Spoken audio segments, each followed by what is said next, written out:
إله إلا الله وحده لا شريك له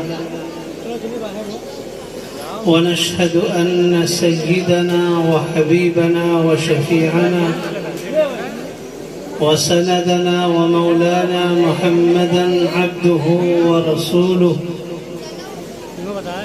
صلى الله تبارك وتعالى عليه وعلى آله وأصحابه وأزواجه وذرياته وأهل بيته وبارك وسلم تسليما كثيرا كثيرا.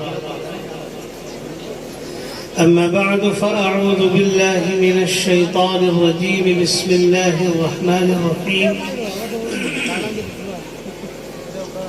فأما الزبد فيذهب جفاء وأما ما ينفع الناس فيمكث في الأرض كذلك يضرب الله الأمثال. وعن ابن عمر رضي الله تعالى عنهما أن رجلا جاء إلى رسول الله صلى الله عليه وسلم فقال: أي الناس أحب إلى الله عز وجل؟ فقال: أحب الناس إلى الله أنفعهم للناس، أو كما قال صلى الله تعالى عليه وسلم. يا رب صل وسلم دائما أبدا على حبيبك خير الخلق كلهم. لائق صد احترام اسٹیج پر رونق افروز حضرات علماء کرام، شعراء اعظام، بزرگوں، نوجوان دوستوں، باعزت ماؤں اور بہنوں، آج کا آپ کا یہ عظیم الشان جلسہ سیرت النبی و اصلاح معاشرہ کے عنوان سے منعقد ہوا. سیرت النبی یعنی اللہ کے آخری پیغمبر حضرت محمد مصطفیٰ صلی اللہ تعالی علیہ وسلم کی تعلیمات، آپ کی ہدایات اور آپ کے ارشادات جو ہم سب کے لیے باعث ہدایت بھی ہے اور باعث رحمت و برکت بھی ہے، ان کا تذکرہ ہوگا. اور جناب رسول اکرم صلی اللہ تعالی علیہ وسلم کی تعلیمات ہم اور آپ اختیار کر لیں، ہمارے سماج کی اصلاح ہو جائے گی. اصلاح معاشرہ کا مطلب سماج سدھار. سماج کی اصلاح کیسے ہو؟ سماج میں جتنی برائیاں ہیں ان برائیوں کا خاتمہ ہو اور اچھائیاں سماج میں پیدا ہو جائیں. یہ کیسے پیدا ہو؟ اس کے لیے حضرات علماء کرام بھی تشریف لائے ہیں. ابھی ہم سب کے ہر دل عزیز اور بہت چہیتے خطیب حضرت مولانا مفتی پرویز اختر صاحب قاسمی، استاذ مدرسہ فرقانیہ گونڈہ کا بہت ہی ولولہ انگیز خطاب ہونا ہے. اور ہم سب کے محبوب شعراء جناب حافظ اسد اعظمی صاحب اور مزمل حیات صاحب، ان حضرات سے ہمیں اور آپ کو اللہ کے نبی حضرت محمد مصطفیٰ صلی اللہ علیہ وسلم کے عشق میں ڈوبے ہوئے اشعار بہت ہی مترنم لب و لہجے میں سننا بھی. اس لیے وقت کا خیال رکھتے ہوئے چند باتیں آپ کے سامنے عرض کرنے کی کوشش کر رہا ہوں. جناب رسول اکرم صلی اللہ تعالی علیہ وسلم کی پاکیزہ تعلیمات اگر آج ہم اور آپ اختیار کر لیں تو ہمارے سماج کی اصلاح ہو سکتی ہے. حضور اکرم صلی اللہ تعالی علیہ وسلم جس دور میں، جس زمانے میں تشریف لائے، انسانی دنیا کے حالات کتنے بگڑے ہوئے تھے، اس کا آج کے زمانے میں بھی تصور نہیں کیا جا سکتا۔ نفرتیں، عداوتیں، دشمنیاں، لڑائی اور جھگڑے، قتل و غارت گری، آتنک اور دہشت گردی، یہ چیزیں عروج پر تھیں۔ جناب رسول اکرم صلی اللہ تعالی علیہ وسلم کی پاکیزہ تعلیمات جب لوگوں کے اندر عام ہوئی تو چند ہی سالوں میں جو ایک دوسرے کے خون کے پیاسے تھے وہ باہم شیل و شکر ہو گئے۔ آپ سوچ سکتے ہیں بھلا کہ وہی لوگ جب مکہ مکرمہ میں جناب رسول اکرم صلی اللہ علیہ وسلم کے اعلان نبوت سے پہلے قیام پذیر تھے، رہ رہے تھے مکہ مکرمہ میں، تو معمولی بات پر ان کے درمیان جنگیں چلا کرتی تھی۔ اور جب جناب رسول اکرم صلی اللہ علیہ وسلم نے تربیت فرمائی، ان کی اصلاح فرمائی، آقا کی ہدایات کو انہوں نے اختیار کیا، تو اللہ تعالیٰ نے باہم کیسی محبت پیدا کی۔ جب ہجرت کر کے یہ مہاجرین مدینہ منورہ پہنچے ہیں، وہاں کے انصار نے یہاں تک کہہ ڈالا کہ دیکھو یہ گھر ہے، آدھا گھر تم لے لو، آدھا گھر ہم لے لیں گے۔ یہ باغ ہے، آدھا باغ تمہارا، آدھا باغ ہمارا۔ ہر چیز میں تقسیم کر ڈالی انہوں نے۔ اور یہ کیا کہہ رہے ہیں مہاجرین کہ نہیں بھائی، تمہارے مال کی کوئی ضرورت نہیں، اللہ جزائے خیر دے، یہ تمہارا احسان ہے، تمہارا شکریہ ہے کہ ہمارے پاس رہنے کا ٹھکانہ نہیں تھا، تم نے اپنے گھر ہم کو پیش کیا، ہم اس میں رہے ہیں، لیکن تمہارے گھر بار کی کوئی ضرورت نہیں ہے، ہمیں منڈی بتاؤ، ہم کاروبار کریں گے، اپنے پیروں پر کھڑے ہو کر کے ہم اپنی ضروریات پوری کریں گے، دوسروں کے دستے نگر نہیں بنیں گے۔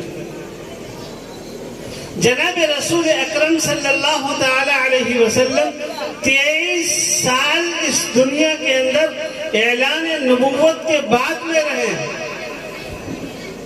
13 سال مکہ مکرمہ میں اور 10 سال مدینہ طیبہ میں۔ اس 23 سال کی زندگی کا خلاصہ، آپ کی ہدایات اور آپ کی تعلیمات، آپ کے ارشادات کا خلاصہ اگر 2 لفظوں میں بیان کیا جائے تو بس یہی ہے کہ جناب رسول اکرم صلی اللہ تعالی علیہ وسلم کی ہدایت یہ تھی، اللہ کی کسی مخلوق کو نقصان نہ پہنچاؤ، سب کے لیے فائدہ مند بن کر رہو۔ یہ نبی اکرم علیہ السلام کی تعلیمات کا خلاصہ ہے۔ اللہ کی کسی مخلوق کو نقصان نہ پہنچاؤ، سب کے لیے فائدہ مند بن کر رہو۔ آج ہم اپنے گریبان میں جھانک کر دیکھیں، ہم حضرت محمد مصطفیٰ صلی اللہ علیہ وسلم سے بہت محبت کرنے والے ہیں، بہت پیار کرنے والے ہیں۔ آپ علیہ السلام کی ذات پر اگر کسی نے ذرا سی بھی انگلی اٹھائی تو ہم اپنے گردن کو کٹانا یہ اپنے لیے سعادت کی بات سمجھتے ہیں۔ لیکن بھلا ہم نے کبھی غور کیا کہ جناب رسول اکرم صلی اللہ تعالی علیہ وسلم کی 23 سال کی محنت کا جو خلاصہ تھا کہ سب کے لیے فائدہ مند بن کر رہو، ہم انسانوں کے لیے فائدہ مند ہیں کہ نہیں؟ عام انسانوں کو چھوڑو، اپنے گاؤں والوں کے لیے ہم فائدہ مند ہیں کہ نہیں؟ گاؤں والوں کو بھی چھوڑو، اپنے پڑوسیوں کے لیے ہم فائدہ مند ہیں کہ نہیں؟ اپنے بھائیوں کے لیے ہم فائدہ مند ہیں کہ نہیں؟ اپنے ماں باپ کے لیے ہم فائدہ مند ہیں کہ نہیں؟ کبھی غور کیا آپ نے؟ آج ہمارا اٹھنا، ہمارا بیٹھنا، ہماری سوچ، ہمارے خیالات، ہماری میٹنگیں، ہمارے مشورے تو صرف اس بات پر ہوتے ہیں کہ کیسے فلاں کو تکلیف پہنچائی ہے، کیسے فلاں کو تکلیف پہنچائی ہے۔ یہ غیروں کی باتیں، مسلمانوں کا حال ہے جن کے پیغمبر نے آج سے 1400 سال پہلے یہ ہدایت دی تھی، اماطۃ الاذى عن الطریق صدقہ، راستے میں اگر کوئی تکلیف دینے والی چیز پڑی ہو اس کو ہٹا دینا بھی یہ صدقہ ہے۔ یہ ہمارے نبی کی ہدایت تھی، ہمارے نبی کی تعلیم تھی کہ راستے سے بھی تکلیف دینے والی چیز کو ہٹا دو، تمہاری ذات سے کسی کو تکلیف نہ پہنچے۔ اگر کہیں تکلیف پہنچ رہی ہے اور تم اپنی نظر سے دیکھ رہے ہو کہ یہ کانٹا کسی کے چبھ جائے گا، یہاں پر کانچ پڑی ہوئی ہے کسی کو تکلیف پہنچ جائے گی، یہاں پر اینٹیں ہیں کسی کو ٹھوکر لگ جائے گی، کوئی تکلیف کا شکار ہو جائے گا، تو تمہارا کام یہ ہے کہ اس کو ہٹا دو۔ ہٹا دو گے تو ایسا نہیں کہ تم نے صرف انسانی ہمدردی کا کام کیا، اللہ کی نظر میں تم صدقہ دینے والوں کے برابر ثواب پاؤ۔ کتنا بڑا کام ہے کہ انسانیت کی ہمدردی ہمارے دل میں پیدا ہو جائے۔ جناب رسول اکرم صلی اللہ تعالی علیہ وسلم نے جو تعلیم دی تھی یہی تھی تعلیم نا، کہ انسانیت کی ہمدردی آپ علیہ السلام کے اندر تھی۔ اور کتنی ہمدردی تھی، کتنی ہمدردی تھی، قرآن اٹھائیے آپ دیکھیے، ایک انسان کفر کی حالت میں دنیا سے رخصت ہو رہا ہے، کفر کی حالت میں، اس نے کلمہ نہیں پڑھا، حضرت محمد صلی اللہ علیہ وسلم کا کیا بگاڑ دیا؟ حضور اکرم علیہ السلام تو نبیوں کے نبی، رسولوں کے رسول ہیں، آپ علیہ السلام نبیوں کے امام ہیں، امام الانبیاء والمرسلین ہیں۔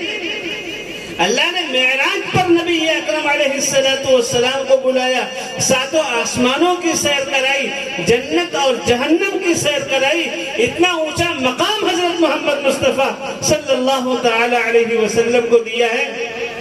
اگر کسی کا انتقال کفر کی حالت میں ہو جائے تو حضور اکرم علیہ السلام کا کیا قصور ہے؟ آپ علیہ السلام رات دن تو تبلیغ کر رہے ہیں، لیکن انسانوں کا غم کتنا ہے، غم کتنا ہے۔ ایک کافر کا کفر کی حالت میں انتقال ہو رہا ہے، آپ علیہ السلام یہ سوچ رہے ہیں کہ یہ دنیا سے چلا گیا ہے کفر کی حالت میں، اللہ کے عذاب میں گرفتار ہوگا، ہمیشہ ہمیشہ کی جہنم میں جائے گا، جنت کی نعمتوں سے ہمیشہ کے لیے محروم ہو گیا، اس غم میں بھولے جا رہے ہیں نبی اکرم علیہ السلام۔ اب قرآن کیا کہہ رہا ہے؟ فَلَعَلَّكَ بَاخِعٌ نَفْسَكَ عَلَىٰ آثَارِهِمْ، میرے محبوب ایسا لگتا ہے کہ آپ ان کے پیچھے اپنے آپ کو ہلاک کر ڈالیں۔ إِن لَّمْ يُؤْمِنُوا بِهَذَا الْحَدِيثِ أَسَفًا، اگر یہ لوگ قرآن پر ایمان نہیں لائیں گے تو آپ اتنا رنج کریں گے، اتنا افسوس کریں گے کہ افسوس میں اپنے آپ کو ہلاک کر ڈالیں گے۔ لَعَلَّكَ بَاخِعٌ نَفْسَكَ أَلَّا يَكُونُوا مُؤْمِنِينَ، ایسا لگتا ہے کہ آپ اپنے آپ کو ہلاک کر ڈالیں گے محض اس وجہ سے کہ یہ مسلمان نہیں ہوگا۔ تو انسانوں کا درد، انسانیت کا غم جناب نبی اکرم علیہ السلام کے اندر کتنا ہے۔ آپ علیہ السلام مکہ مکرمہ میں نبوت کے اعلان سے پہلے، جب آپ کی عمر 12 سال کی ہے، نوجوان حضرات خاص طور پر یہ باتیں سنیں، جب آپ علیہ السلام کی عمر کتنی ہے؟ 12 سال کی، پرورش کون کر رہا ہے؟ چچا جان ابو طالب، حضور کی والدہ کا بھی انتقال ہو گیا، والد محترم بھی رخصت ہو گئے، دادا جان کی کفالت میں دادا جان کا بھی انتقال ہو گیا تھا۔ اب 12 سال کی عمر ہے جناب رسول اکرم علیہ السلام کی، ابو طالب کے ساتھ آپ سفر تجارت پر نکلے ہیں ملک شام کی جانب۔ راستے میں ایک جگہ پر پورے قافلے نے پڑاؤ ڈالا، وہی قریب میں ایک راہب رہا کرتا تھا، اس کا نام تھا بحیرہ۔ اس نے پورے قافلے والوں کو بھانپ لیا اور سب کی دعوت کی. جب دسترخوان لگا تو اس نے شروع سے آخر تک سب کو دیکھا اور کہنے لگا کہ سب آ گئے.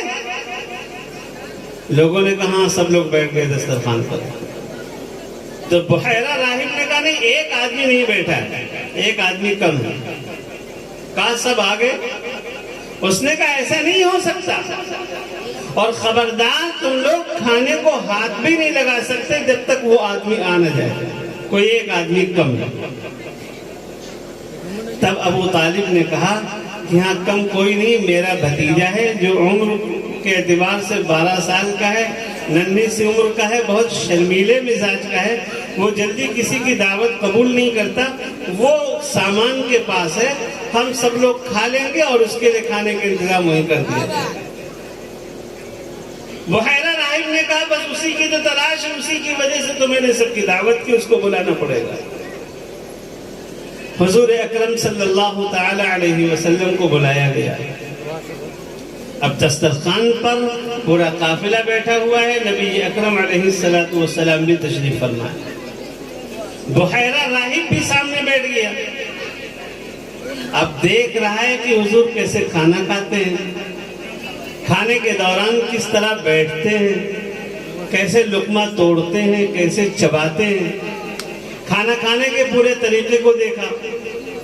آپ علیہ السلام کے پورے وجود کا مطالعہ کیا. اس نے دیکھا بال کیسے ہیں، پیشانی کیسی ہے، آنکھیں کیسی ہیں، ابرو کیسے ہیں، ناک کیسی ہے، دانت کیسے ہیں، سینہ مبارک کیسا ہے، ہتھیلی کیسی ہے.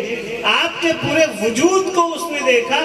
جب کھانا ختم ہو گیا، سب لوگ کھانے سے فارغ ہو گئے، تو بحیرہ راہب نے کہا بھائی اس کا سرپرست اور اس کا ذمہ دار کون ہے؟ ابو طالب نے کہا میں ہوں اس کا ذمہ دار. بحیرہ نے کہا خیریت اسی میں کہ اس کو یہیں سے واپس لے کر چلے جاؤ، ورنہ ملک شام کے یہودی سب اس کے دشمن بن جائیں گے اور اس کو نقصان پہنچائیں گے. یہ کوئی عام انسان، عام بچہ نہیں ہے، بلکہ آخری زمانے کا آخری پیغمبر ہونے والا ہے. بہرحال اس واقعے سے یہ سبق ملتا ہے. جناب رسول اکرم علیہ السلام کس عمر میں تشریف لے گئے؟ 12 سال کی عمر میں. کاہے کے لیے؟ کاروبار کرنے کے لیے. کیوں؟ اس لیے آپ علیہ السلام چاہتے تھے کہ چچا جان کے کندھوں پر آپ بوجھ نہ بنے. اور پھر جب وہاں سے واپس آئے ہیں حضور اکرم علیہ السلام، آپ نے مکے میں بکریاں چرائی ہیں، اور بکریاں چرانے پر جو مزدوری ملتی تھی، جو اجرت ملتی تھی، وہ چچا جان کے ہاتھ میں رکھتے تھے کہ چچا جان کے کندھوں پر آپ بوجھ نہ بنے. 12 سال کی عمر میں حضرت محمد صلی اللہ تعالی علیہ وسلم کو اس بات کی فکر ہے کہ ہم کسی کے اوپر بوجھ نہ بنے، اپنے اخراجات کا انتظام خود کیا جائے. آج ہمارا نوجوان 20 سال کا ہو جا رہا ہے، 25 اور 30 سال کا ہو جا رہا ہے. صاحب پاسپورٹ میں کمی آ گئی، ویزے میں کوئی دقت آ گئی، جب تک سعودیہ نہیں پہنچ جائیں گے اپنے بھائی اور اپنے باپ کے اوپر بوجھ بنا ہوا ہے. جہاں ذرا سی پیسے کی کمی ہوئی، بھائی کو غصہ دکھا رہا ہے، باپ کو غصہ دکھا رہا ہے کہ پیسے بھیجو. میرے بھائیوں، حضرت محمد صلی اللہ علیہ وسلم کی تعلیم یہ نہیں ہے. آپ کی تعلیم یہ ہے کہ جہاں تک ہو سکے دوسروں کو نفع پہنچانے کی کوشش کرو، کسی کے کندھوں پر بوجھ نہ بنو. آج ہمارے نوجوان بوجھ بنے ہوئے ہیں کہ نہیں بنے ہوئے؟ آج ہمارے نوجوان بوجھ بنے ہوئے ہیں. اور اس پر المیہ یہ کہ خود تو کماتے نہیں، کما رہے باپ اور کما رہے بھائی. اس پہ مطالبہ کہ ہم کو ایسا موبائل چاہیے، اتنے کا ریچارج ہونا چاہیے. بھائی نے وہ بھی ضرورت پوری کر دی، وہ بھی خواہش پوری کر دی، اور خواہش پوری کرنے کے بعد اب پھر گاڑی بھی چاہیے. گاڑی میں پیٹرول کے پیسے بھی اپنے پاس نہیں، پیٹرول کا پیسہ بھی چاہیے، پھر وہ بھی خواہش پوری ہو گئی، اب اور پیسے چاہیے تاکہ پڑیا کھائیں، گٹکا کھائیں، مسالہ کھائیں، اور بھائی کی کمائی میں، باپ کی محنت کی کمائی میں، خون پسینے کی کمائی میں تھوک اس کو منہ میں لے جا کر تھوک کر پھینک دے یا اس میں آگ لگا دے، سگریٹ پی لے، اور پھر بہت سے لوگ اسی میں آگے بڑھتے ہیں، ترقی کرتے ہیں، نشہ کرنے لگتے ہیں، اور نتیجہ کیا ہوتا ہے؟ نتیجہ یہ ہوتا ہے کہ ان کی جوانی بھی برباد ہوتی ہے، زندگی بھی برباد ہوتی ہے، پورا گھر اجڑ کر کے رہ جاتا ہے۔ حضرت محمد مصطفیٰ صلی اللہ تعالی علیہ وسلم کی 23 سالہ زندگی کا خلاصہ یہ تھا، آپ کی تعلیم کا خلاصہ یہ تھا کہ انسان سب کے لیے فائدہ مند بنے اور کسی کے کندھوں کے اوپر بوجھ نہ بنے۔ اسی لیے قرآن مقدس کی جو آیت میں نے پڑھی ہے، اللہ تبارک و تعالی نے مثال دے کر سمجھایا ہے کہ دیکھو مسلمانوں، بارش ہوتی ہے نا، بارش میں دیکھتے ہیں آپ نالی میں جب پانی بہتا ہے تو پانی نیچے رہتا ہے اور اوپر جھاڑ جھنکار گندگی رہتی ہے، لیکن اس جھاڑ جھنکار کی کوئی حیثیت ہے؟ اس جھاڑ جھنکار کی کوئی حیثیت ہے؟ وہ آگے جا کر سوکھ جاتا ہے، ختم ہو جاتا ہے، فنا ہو جاتا ہے، لیکن پانی جو جانوروں کو بھی نفع پہنچاتا ہے، جس سے کھیتیاں بھی تیار ہوتی ہیں، جس سے انسان بھی فائدہ اٹھاتے ہیں، وہ پانی کسی تالاب میں، کسی ندی اور نالے میں گرتا ہے یا زمین کے اندر جذب ہو جاتا ہے، اور پھر وہی پانی نیچے سے دھرتی سے پھیل جاتا ہے، لوگ نل لگا کر وہی پانی نکالتے ہیں اور اپنے پینے اور کھانے کے لیے استعمال کرتے ہیں۔ تو جو نفع بخش ہوتا ہے، اللہ اس کو ٹھہرنے کی جگہ عطا کرتا ہے، اور جس کے اندر کوئی فائدہ نہیں ہوتا، اللہ تبارک و تعالیٰ اس کو باقی بھی نہیں رکھتا، وہ ختم ہو جاتا ہے۔ آپ ایک مثال سے سمجھیے، یہ بلب جل رہا ہے، لائٹ جل رہی ہے، لائٹ ہم کو نفع پہنچا رہی کہ نہیں؟ روشنی ہے، اجالا ہے۔ جب تک یہ لائٹ ہم کو نفع پہنچا رہی ہے، اس وقت تک کہ ہم نے اس کو اپنے سروں کا تاج بنایا ہوا ہے۔ ابھی لائٹ فیوز ہو جائے تو لائٹ والے کو بلایا جائے گا کہ بھائی لائٹ چینج کرو، بدلو، وہ بھی اسے لے جا کر فائدہ مند بنانے کی کوشش کرے گا، اور جب دیکھے کہ کسی کام کی نہیں ہے لائٹ تو کیا کرے گا؟ اسے پھینک دے گا ادھر ادھر۔ یہی حال ہے مسلمانوں ہمارا اور آپ کا۔ جب تک ہم دنیا میں انسانوں کے لیے فائدہ مند بنے رہے، انسانوں نے بھی اپنے سروں کا تاج بنایا ہے، اللہ تبارک و تعالیٰ نے بھی اس دنیا کے اندر مسلمانوں کو عزت عطا فرمائی ہے، اور جب سے مسلمانوں نے دوسروں کو فائدہ پہنچانا چھوڑ دیا ہے، اللہ تبارک و تعالیٰ نے دنیا والوں کی نظروں سے بھی گرا دیا ہے، اور یہ انسان، یہ مسلمان اللہ کی نظروں سے بھی گر گیا۔ میں نے حدیث پاک پڑھی تھی، جناب رسول اکرم صلی اللہ تعالی علیہ وسلم سے ایک صاحب نے آ کر پوچھا، یا رسول اللہ، اللہ کے نزدیک سب سے پسندیدہ اور سب سے محبوب آدمی کون ہے؟ آپ علیہ السلام نے یہ نہیں فرمایا کہ جو بہت نمازیں پڑھتا ہو، مہینے کے 30 دن روزے رکھتا ہو، رات بھر تہجد میں پڑا رہتا ہو، ہر وقت تسبیح ہاتھ میں اللہ اللہ استغفر اللہ کرتا رہتا ہو۔ نہیں، آقا علیہ السلام نے فرمایا، احب الناس الی اللہ انفعهم۔ اللہ کے نزدیک انسانوں میں سب سے زیادہ محبوب انسان وہ ہے جو انسانوں کو نفع پہنچاتا رہتا ہے۔ آج میرے بھائی ہم نفع پہنچا رہے ہیں، نقصان پہنچا رہے ہیں۔ آج ہم ذرا اپنی زندگی کے بارے میں غور کریں۔ اگر کسی مسلمان کا کھیت ہے کہیں پر تو پڑوسی پریشان ہے میڑ کاٹنے کی وجہ سے۔ روڈ پہ ہمارا گھر بن گیا تو ہم نے روڈ پر ایسے بریکر بنا رکھے ہیں کہ چلنے والے سے پریشان ہیں. کوئی موٹر سائیکل سے گر رہا ہے, کسی کی کار نیچے لڑ رہی ہے اور کسی کی کار کا نقصان ہو رہا ہے, ہم یہ کام کر رہے ہیں. راستہ 20 فٹ کا ہے اور ہمارا حال یہ ہے کہ ہم نے اپنی زمین میں سے 1 انچ جگہ بھی نہیں چھوڑی اور 5 یا 7 فٹ اوپر اٹھ کر بنا لیا. اب زینے کا اوٹا ہم روڈ پہ نکال رہے ہیں. یہ مسلمان کا حال ہے. مسلمان جب نفع پہنچائے گا سب کو, اللہ تبارک و تعالیٰ اسے عزت دے گا, اور مسلمان اگر نفع نہیں پہنچائے گا اللہ کے عزت کی کوئی گارنٹی نہیں. جناب رسول اکرم صلی اللہ تعالی علیہ وسلم کی تربیت کا اثر کیا تھا؟ بغداد میں ایک مسلمان کی دکان ہے غلے کی, اور پڑوس میں یہودی کی دکان. یہودیوں کا حال جانتے ہیں آپ, قرآن تو کہہ رہا ہے لَتَجِدَنَّ أَشَدَّ النَّاسِ عَدَاوَةً لِلَّذِينَ آمَنُوا الْيَهُودُ. ایمان والوں کے سب سے کٹر دشمن یہودی ہیں, سب سے کٹر دشمن یہودی. مسلمانوں کے سب سے سخت دشمن یہودی, اور آج ان کی دشمنی جگ ظاہر ہے. جنہوں نے ان کو کل پناہ دیا تھا اپنے جگہ پر, انہی کے لیے زمینیں تنگ ہو رہی ہیں. جنہوں نے ان کو ٹھکانہ دیا تھا, آج پوری دنیا کے مسلمان ان یہودیوں کے پروڈکٹ کو استعمال کرتے ہیں, اور وہ پیسے مسلمانوں کی بربادی کے اوپر خرچ کیے جاتے ہیں. آج ان کی دشمنی تو جگ ظاہر ہے. قرآن بھی کہہ رہا ہے کہ مسلمانوں کے سب سے کٹر دشمن یہودی ہے. اور مدینہ منورہ میں جناب رسول اکرم صلی اللہ تعالی علیہ وسلم جب ہجرت کر کے تشریف لے گئے ہیں تو مدینے میں کچھ کھلے ہوئے دشمن تھے, کچھ چھپے ہوئے دشمن تھے. جو کھلے ہوئے دشمن تھے وہ تو یہودی تھے ہی.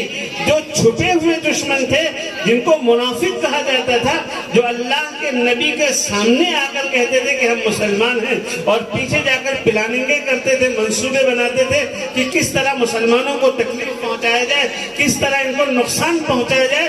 ان میں بھی اکثریت یہودیوں کی. یہودی کبھی مسلمانوں کے نہیں ہوئے, لیکن اس کے باوجود ایک مسلمان کی غلے کی دکان ہے اور ساتھ میں یہودی کی دکان ہے. شام کا وقت ہو چکا ہے, ایک صاحب آئے غلہ خریدنے کے لیے. تو اب یہ مسلمان صاحب کیا کہہ رہے ہیں؟ اللہ کے نبی علیہ السلام کی تربیت کا اثر ہے. کہہ رہے ہیں کہ بھائی مجھ سے غلہ نہ خریدو, جا کے فلاں دکان سے غلہ خریدو. وہ بیچارہ سیدھا سادہ آدمی, اسے غلہ لینا تھا, اس دکان پر پہنچا, قیمت معلوم کی تو پتہ چلا کہ وہ مہنگا بیچ رہا ہے غلہ. اور غلے کو چیک کیا تو غلہ بھی اچھا نہیں تھا, اوپر سوکھا سوکھا لگائے ہوئے تھا, اندر گیلا, دھوکہ دے رہا تھا.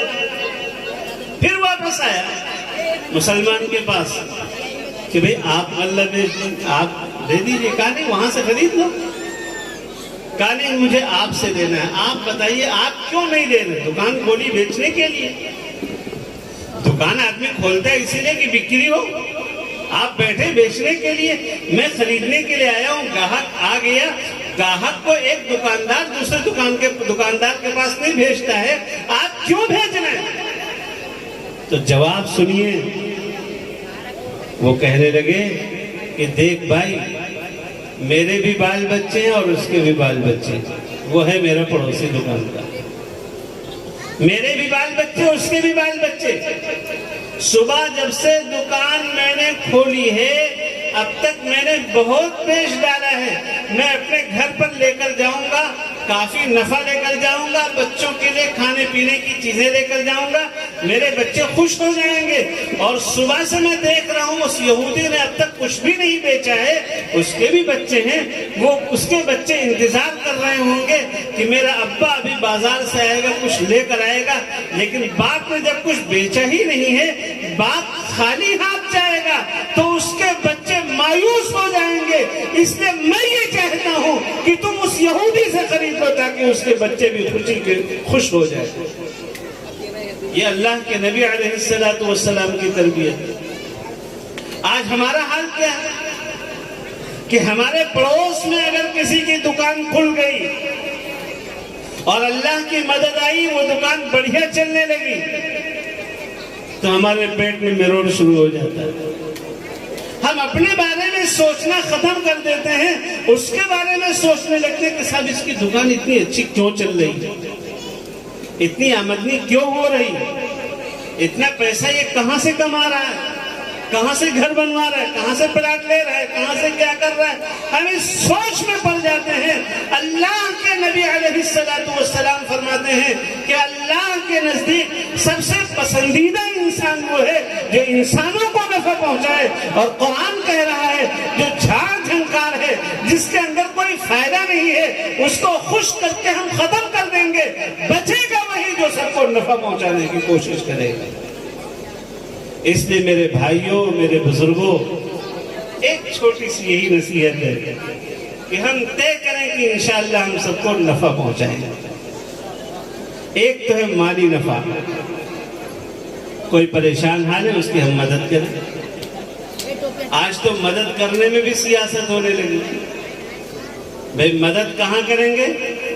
جہاں پر ہمارا فوٹو کھینچا جائے، جہاں پر ہمارا نام ہو۔ سیٹھ صاحب بیمار ہوئے، لائن لگی ہوئی عیادت کرنے والوں کی، نام ہو جائے ہمارا۔ لیکن کوئی غریب بیمار ہو گیا تو ہم وہاں پر پہنچتے بھی نہیں۔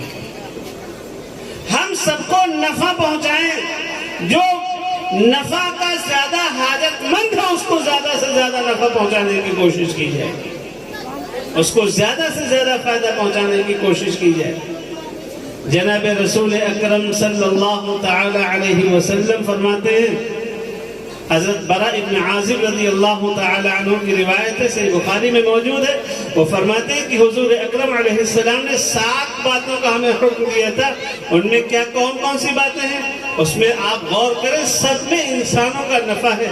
سب سے پہلی بات فرماتے ہیں بعیادت المریض، کوئی بیمار ہو تو اس کی عیادت کا ہمیں حکم دیا، کوئی بیمار ہو اس کی عیادت کا ہمیں حکم ملا ہے۔ ہم پہنچے اس کی مزاج پرسی کریں، اور مزاج پرسی میں بھی یہ خیال ہے کہ اس کو نقصان نہ پہنچائیں، اتنی دیر نہ بیٹھیں کہ ہمارے بیٹھنے کی وجہ سے مریض پریشان ہو جائے۔ جناب رسول اکرم صلی اللہ تعالی علیہ وسلم فرماتے ہیں جب تم مریض کی عیادت کے لیے جاؤ، مزاج پرسی کے لیے جاؤ تو کتنی دیر بیٹھو؟ آپ نے پرندے کو ہوا میں اڑتے ہوئے دیکھا ہے، جتنی دیر میں پرندہ اپنے پروں کو پھڑپڑاتا ہے بس اتنی دیر رکو، یعنی بہت مختصر وقت رکو۔ ایسا نہ ہو کہ آپ تشریف لے گئے ہیں اور مریض آپ کی شرما حضوری میں اٹھ کر بیٹھ گیا ہے، اسے بیٹھنے میں پریشانی ہو رہی ہے، لیکن آپ کی وجہ سے وہ گھنٹوں گھنٹوں بیٹھا ہے، اس کی بیماری میں اور اضافہ ہو رہا ہے۔ اس لیے تھوڑی دیر کے لیے جائیے، مزاج پرسی کریے، اگر کوئی ضرورت ہو تو خوش دلی سے اس کی ضرورت پوری کریے۔ آپ ضرورت پوری کریں گے، اللہ آپ کی ضرورت پوری کرے گا۔ اگر اس سے کوئی گستاخی ہوئی ہو، کوئی چوک ہوئی ہو، کوئی غلطی ہوئی ہو، آپ اللہ کے اس بندے کی غلطی کو معاف کریں۔ آپ انسانوں کی غلطی معاف کریں گے، اللہ آپ کی غلطی کو معاف کرے گا۔ آپ انسانوں کے عیوب کو چھپائیں گے، اللہ آپ کے عیبوں کو چھپائے گا۔ آپ انسانوں کی مدد کریں گے، اللہ آپ کی مدد کرے گا۔ آپ انسانوں کے اوپر رحم کریں گے، اللہ آپ کے اوپر رحم کرے گا۔ آپ جائیے اس طرح مزاج پرسی کر کے تشریف لائیے۔ حضور اکرم صلی اللہ تعالی علیہ وسلم نے تو صاف صاف فرمایا ہے کہ اگر کسی مجلس میں کسی مسلمان بندے کی توہین ہو رہی ہے، مذاق اڑایا جا رہا ہے، اس کی عزت پر حملہ ہو رہا ہے اور آپ وہاں پر مدد کر سکتے ہیں، مثلا کسی کے اوپر الزام لگ رہا ہے، جھوٹا الزام کہ اس نے ایسا ایسا کر ڈالا، آپ حقیقت جانتے ہیں کہ یہ بات نہیں ہے، اس کے باوجود آپ بول کر گئے، آپ نے اس کی عزت اچھالنے میں لوگوں کا تعاون کیا ہے، اس کی عزت اچھالنے میں لوگوں کی مدد کی ہے، تو یاد رکھیے بند کمرے میں اگر کوئی خطا کریں گے اللہ تبارک و تعالی آپ کو ذلیل اور رسوا کرے گا، اور جس وقت آپ اللہ اللہ اور سجدے میں رو رہے ہوں گے، گڑ گڑا رہے ہوں گے کہ اللہ تبارک و تعالی ہماری مدد کرے، جیسے آپ نے اللہ کے اس بندے کی مدد نہیں کی تھی، اللہ تبارک و تعالی آپ کی بھی مدد نہیں کرے گا، رسوا کر کے چھوڑے گا۔ اس لیے نفع بخش بنیے، فائدہ مند بنیے، اور جو آدمی نفع بخش بن جائے، دوسروں کا بھلا چاہنے والا بن جائے، آج دنیا میں باطل طاقتیں اس سے 1000 گنا طاقت والی ہو جائیں، اللہ کی قسم مسلمانوں کا کچھ نہیں بگاڑ سکتی، لیکن شرط یہ ہے کہ مسلمان سب کو بھلا پہنچا، سب کا بھلا چاہنے والا بنے۔ قرآن کہہ رہا ہے إن تمسسكم حسنة تسؤهم وإن تصبكم سيئة يفرحوا بها، اگر تمہیں کوئی مصیبت پہنچتی ہے تو انہیں اچھا لگتا ہے، اور اگر تمہیں کہیں سے کوئی خوشی کی بات پہنچتی ہے تو انہیں برا لگتا ہے۔ اللہ نے فرمایا کہ لاکھ تدبیریں کر ڈالیں، وَإِن تَصْبِرُوا وَتَتَّقُوا لَا يَضُرُّكُمْ كَيْدُهُمْ شَيْئًا، یہ لاکھ تدبیریں کر ڈالیں، شرط یہ ہے کہ تم اسلام کے اوپر جمے رہو اور اللہ کا ڈر تمہارے دل میں ہو، دنیا والوں کی تدبیروں سے، ان کی پلاننگوں سے تمہارا کچھ نہیں بگڑ سکتا۔ تو میں نے قرآن پاک کی جو آیت پیش کی تھی، اللہ تعالیٰ نے کیا فرمایا؟ فَأَمَّا الزَّبَدُ فَيَذْهَبُ جُفَاءً، بہرحال جھاڑ جھنکار تو اللہ اسے ختم کر دے گا، وہ ختم ہو جاتا ہے خشک ہو کر، سوکھ کر کے جھاڑ جھنکار ختم ہو جاتا ہے پانی کے اوپر جو ہوتا ہے۔ وَأَمَّا مَا يَنفَعُ النَّاسَ فَيَمْكُثُ فِي الْأَرْضِ، اور جو انسانوں کے لیے فائدہ مند رہتا ہے، یعنی پانی جو انسانوں کو نفع پہنچاتا ہے، وہ زمین میں ٹھہرتا ہے۔ اگر آپ چاہتے ہیں کہ ہماری نسلیں آباد رہیں اس ملک میں، تو طے کیجئے کہ ہم بھی نفع پہنچائیں گے، اپنے بچوں کا مزاج بنائیں گے کہ سب کا بھلا چاہیں، کسی کا نقصان نہ چاہیں۔ اللہ نے فرمایا كَذَلِكَ يَضْرِبُ اللَّهُ الْأَمْثَالَ، اسی طرح اللہ مثالیں دے دے کر کے سمجھاتا ہے، اسی طرح اللہ مثالیں بیان کرتا رہتا ہے۔ اللہ تبارک و تعالی ہم سب کو عمل کی توفیق عطا فرمائے، آمین۔ وآخر دعوانا ان الحمد للہ رب العالمین۔ ماشاءاللہ۔